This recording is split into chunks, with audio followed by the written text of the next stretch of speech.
غزوہ بدر میں ابو جہل کے قتل ہو جانے کے بعد قریش کی سرداری ابو سفیان نے سنبھالی اور فتح مکہ تک تمام معرکوں میں وہ قریش کی کمان کرتے رہے، لیکن فتح مکہ کے بعد وہ مسلمان ہو گئے تھے۔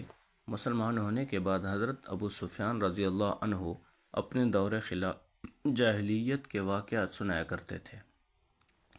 انہی میں سے ایک واقعہ حضرت عبداللہ بن عباس رضی اللہ عنہ نے روایت کیا ہے، اور امام بخاری رحمۃ اللہ علیہ نے صحیح بخاری میں پہلے باب میں اسے نقل کیا ہے۔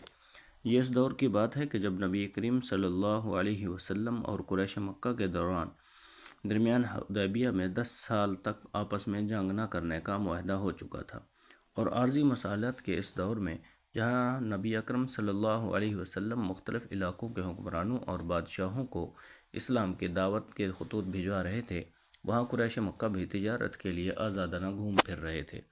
رسول اکرم صلی اللہ علیہ وسلم نے اس وقت کی ایک بڑی بلکہ سب سے بڑی سلطنت روم کے حکمران جو قیصر روم کہلاتا تھا دعوت اسلام کا خط بھجوایا۔ یہ خط حضرت دحیہ کلبی رضی اللہ تعالی عنہ لے کر گئے۔ شام اس دور میں رومی سلطنت کا حصہ تھا، اور قیصر روم شام کے دورے پر ایلیا میں آیا ہوا تھا، جبکہ جناب ابو سفیان بھی ایک تجارتی قافلہ کے ساتھ وہیں قیام پذیر تھے۔ حضرت صلی اللہ علیہ وسلم کا ہرقل کے نام خط لے کر حضرت دحیہ کلبی رضی اللہ عنہ وہاں پہنچے۔ ہرقل کو اطلاع دی گئی کہ حجاز سے ایک قاصد آیا ہوا ہے جو نئے نبی حضرت محمد صلی اللہ علیہ وسلم کا خط اسے پیش کرنا چاہتا ہے۔ ہرقل نے خط وصول کرنے سے قبل حضور اکرم صلی اللہ علیہ وسلم کے بارے میں معلومات حاصل کرنا ضروری سمجھا، اور اپنے اہلکاروں سے کہا کہ ان کے علاقے سے اگر کچھ لوگ یہاں آئے ہوں تو انہیں میرے پاس لایا جائے تاکہ میں ان سے اس نئے نبی کے بارے میں دریافت کر سکوں۔ سرکاری کارندوں نے جناب ابو سفیان کو ڈھونڈ نکالا اور انہیں قیصر روم کے دربار میں پیش کر دیا۔ حضرت ابو سفیان رضی اللہ عنہ فرماتے ہیں، قیصر روم نے ہمیں دیکھ کر کہا کہ تم میں سے جو شخص اس نئے نبی سے زیادہ قریبی تعلق رکھتا ہو وہ آگے آ جائے، جس پر میں آگے بڑھ گیا اور باقی ساتھی میرے پیچھے تھے۔ قیصر نے مجھ سے کہا کہ میں تم سے کچھ سوالات کروں گا، ان کے صحیح جواب دینا، اور میرے ساتھیوں سے کہا اگر یہ کسی سوال کے جواب میں غلطی کرے تو تم اسے ٹوک دینا۔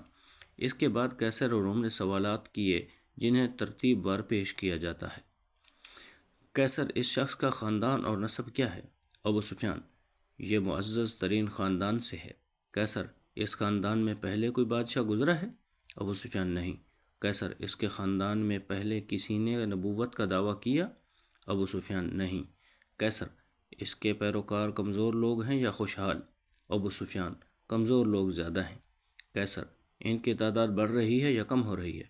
ابو سفیان، دن بدن بڑھ رہی ہے۔ قیصر، کوئی شخص اس پر ایمان لانے کے بعد مرتد بھی ہوا؟ ابو سفیان، نہیں۔ قیصر، تمہیں اس شخص پر کبھی جھوٹ کا شک گزرا؟ ابو سفیان، نہیں۔ قیصر، کبھی کسی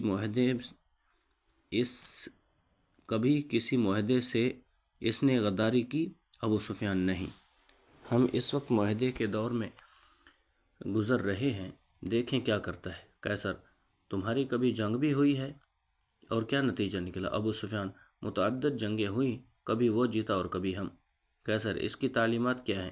ابو سفیان، وہ کہتا ہے کہ ایک اللہ کی بندگی کرو، تمہارے باپ دادا نے جو بت بنا رکھے ہیں انہیں چھوڑ دو۔ اس کے ساتھ وہ کہتا ہے کہ نماز پڑھو، سچائی اختیار کرو، پاک دامن رہو، صلہ رحمی کرو، امانت ادا کرو اور وعدہ پورا کرو۔ اس پر قیصر روم نے اپنے سوالات پر عمومی تبصرہ کیا اور کہا اگر اس کے خاندان میں پہلے کوئی نبی یا بادشاہ قریب زمانہ میں گزرا ہوتا تو میں سمجھتا کہ یہ صاحب اس کی نقل کر رہے ہیں اور اس طریقہ سے بادشاہت دوبارہ حاصل کرنا چاہتے ہیں۔ باقی باتیں جتنی بتائی گئی ہیں وہ انبیاء ہی کی شایان شان ہیں کہ ان کا تعلق شریف اور معزز خاندانوں سے ہوتا ہے، اور ان پر ایمان لانے والا کوئی شخص انہیں چھوڑنے کے لیے تیار نہیں ہوتا۔ یہ انبیاء سچے لوگ ہوتے ہیں، معاہدوں کی پابندی کرتے ہیں، ان کے ساتھ جنگوں میں اتار چڑھاؤ کے معاملات رہتے ہیں، اور اللہ تعالیٰ کے سچے پیغمبروں کی تعلیمات وہی ہوتی ہیں جو تم نے ان صاحب کے حوالہ سے بتائی ہیں۔ اس تبصرہ کے بعد قیصر روم نے کہا میرے سوالات کے جوابات میں جو کچھ تم نے کہا ہے اگر یہ سب اسی طرح ہے تو یہ شخص میرے ان قدموں کی جگہ کا مالک ہو کر رہے گا، اور اگر میرے بس میں ہو تو میں ان صاحب کی خدمت میں حاضر ہو کر ان کے پاؤں خود اپنے ہاتھوں سے دھوں۔ اس موقع پر قیصر روم نے یہ بھی کہا کہ مجھے اس بات کا اندازہ ہوتا کہ ایسے ایک پیغمبر کا ظہور ہونے والا ہے، لیکن یہ معلوم نہیں تھا کہ یہ پیغمبر تم عربوں میں سے ہوگا۔ بقیہ کہانی اگلی ویڈیو میں انشاءاللہ العزیز جلد پیش کریں گے۔